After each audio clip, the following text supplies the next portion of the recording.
Well, good morning. Here's the second edition of my Pyjama Preaching series based on the Sundays from the churches, the various churches' lectionaries. And today is the second Sunday of Epiphany, and I'm going to be thinking about how we look for God and, perhaps more importantly, how God looks for us. I'm always puzzled about where I can find God in the world around me because God doesn't seem to be very evident. And I think I can get some help from looking at the two readings that I've chosen from today's lectionary. The first one is the story of the call of Samuel. And Samuel is at the shrine where he's living as the servant of the priest Eli. And they're both asleep in bed. And Samuel keeps hearing a voice calling him, Samuel, Samuel. And he keeps waking Eli, who must have been becoming increasingly annoyed, saying, "What did you call me for?" And Eli's saying, "Well, I didn't call you at all. Go back to sleep." So Eli goes back to sleep and the voice comes again. And eventually Eli realizes it must be God. So he says, "Well, go back to bed. Next time you hear a voice, just listen to what it's saying." And the idea of listening, I think, is a terribly important one.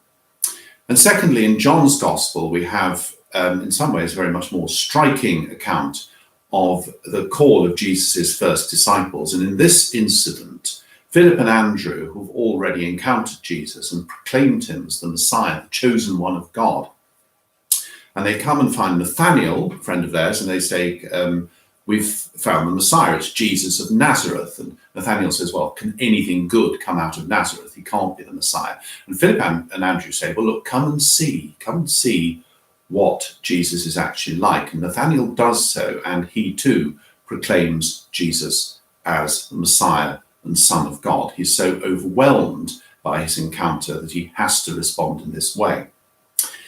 And the two, I suppose, common factors in these two stories, the one common factor in these two stories, I should say, is that the encounter is unexpected. People are hearing God, they're coming upon God in unexpected ways. In the first one, I suppose it is important to listen out for God. It's very important to try and understand where God is taking you. And that may not be obvious.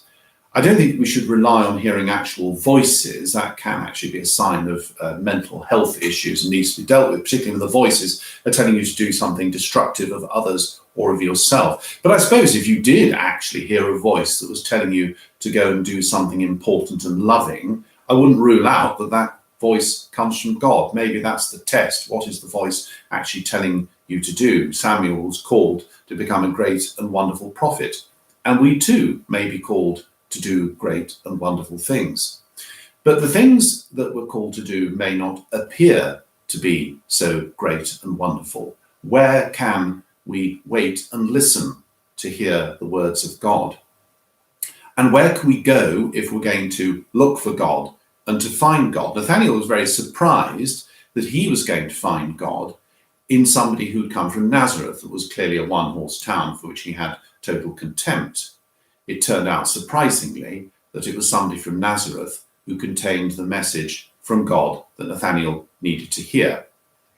Now, I want to suggest one very practical way in which any of us, perhaps today, can listen to God and perhaps go and seek and find God in what may be a very unexpected quarter. There are a lot of people around today, particularly people who are living on their own, who may be extremely frightened, extremely worried. They may be feeling ill. They may be in a state of confusion.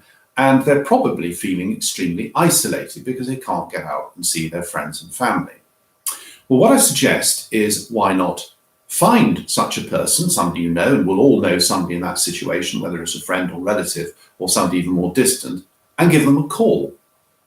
And in doing so, seek to find God in that call, both by what the person says and how you can listen to them, and see God perhaps communicating with you through what they say and how you respond to them. Because if you call such a person, you will be doing so in love, in a very practical form of love, going out and helping somebody who needs your help. And it's not only very practical, it's extremely easy. You just have to get on social media, pick up a telephone or whatever.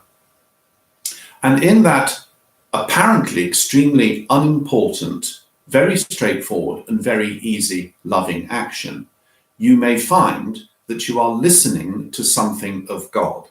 You are finding God in that encounter.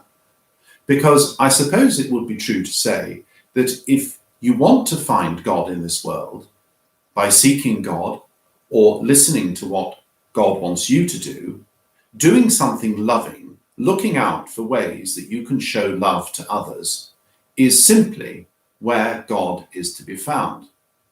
You don't even have to go to church, and of course, it's very difficult to go to church at the moment. I'm not saying that God isn't to be found in church. There are lots of wonderful church-like things where God is to be found. But you don't need to, and particularly when you can't at the moment, there are plenty of other places where God is to be found.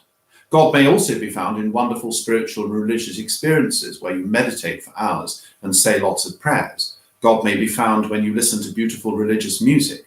But one of the simplest and easiest ways to find God is, without needing to go down all those paths, all you need to do is to do something very simple and straightforward and loving.